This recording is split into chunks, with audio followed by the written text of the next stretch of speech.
জনজাতি নেতাদের টার্গেট করা হচ্ছে এবং তাদেরকে নিয়ে একটি বৈঠক।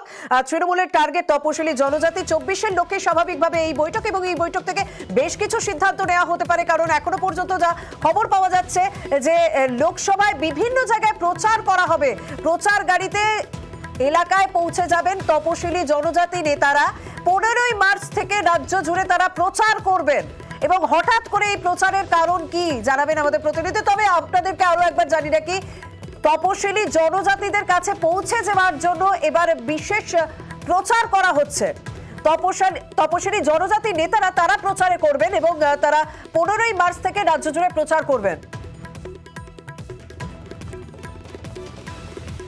নজরুল মঞ্চে ভোট বৈঠক, যে সেই বৈঠকে তপশিলি জনজাতিদের সঙ্গে এই বৈঠক, তপশিলি ও জনজাতি নেতাদের সঙ্গে তার এই বৈঠক, এবং সেখান থেকে রয়েছেন আমাদের প্রতিনিধি আবির। এখনো পর্যন্ত আমরা যা তথ্য পাচ্ছি যে একটা অন্যরকম প্রচার কর্মসূচি শুরু হচ্ছে, যে তপশিলি জনজাতি নেতারা তারা বিভিন্ন এলাকায় গিয়ে তারা প্রচার করবেন।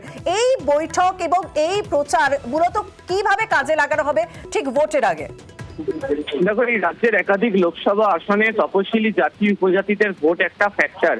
তুমি জানো যে বিজেপিও তপশিলি জাতি উপজাতিদের ভোট নিজেদের পক্ষে রাখার জন্য তাদের তরফ থেকেও একাধিক কর্মসূচি বা নির্বাচনী প্রচারে তারা সেটা ব্যবহার করছেন। এবং প্রধানমন্ত্রী নরেন্দ্র মোদী তার যে কটি সভা করেছেন সেই সভাগুলোর মধ্যে এই বিষয়টি বারবার ধরে উঠে এসছে। এই পরিস্থিতিতে আগামী 15 তারিখ থেকে রাজ্য জুড়ে প্রচার অভিযান শুরু করছে তৃণমূল কংগ্রেস। তপশিলি জাতি উপজাতির নেতারা যারা রয়েছেন তারা প্রচার গাড়ি নিয়ে এলাকা এলাকায় প্রচারে যাবেন। প্রত্যেক কটা এলাকা 3 থেকে 5টা করে হটস্পট তৈরি করা হয়েছে, যেখানে আলোচনা হবে। একটা প্রচার পুস্তিকা তৈরি করা হয়েছে কিভাবে তৃণমূল কংগ্রেস SC/ST যারা কমিউনিটি যারা রয়েছেন তাদের পাশে দাঁড়াচ্ছেন, আর বিজেপি কিভাবে সমস্যা তৈরি করেছে তার গোটাটাই এই প্রচারের মধ্য দিয়ে বলা হবে।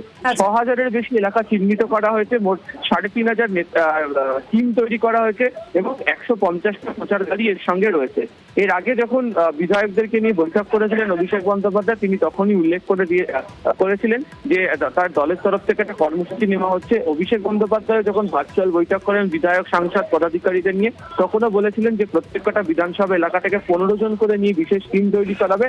তারই প্রেক্ষিতে লোকসভা নির্বাচনের আগে আজকের এই বৈঠক, এবং সিএ ঘোষণা হবার পরের দিনের এই বৈঠক অত্যন্ত গুরুত্বপূর্ণ এই বৈঠকের ক্ষেত্রে। একদম, অনেক ধন্যবাদ। সত্যি সিএএ চালু হওয়ার পর আজকের এই বৈঠক যথেষ্ট গুরুত্বপূর্ণ, কারণ বিভিন্নভাবে প্রচারের উপর জোর দেওয়া হচ্ছে এবং বিভিন্ন সেক্টরকে ভাগ করে নেওয়া হচ্ছে।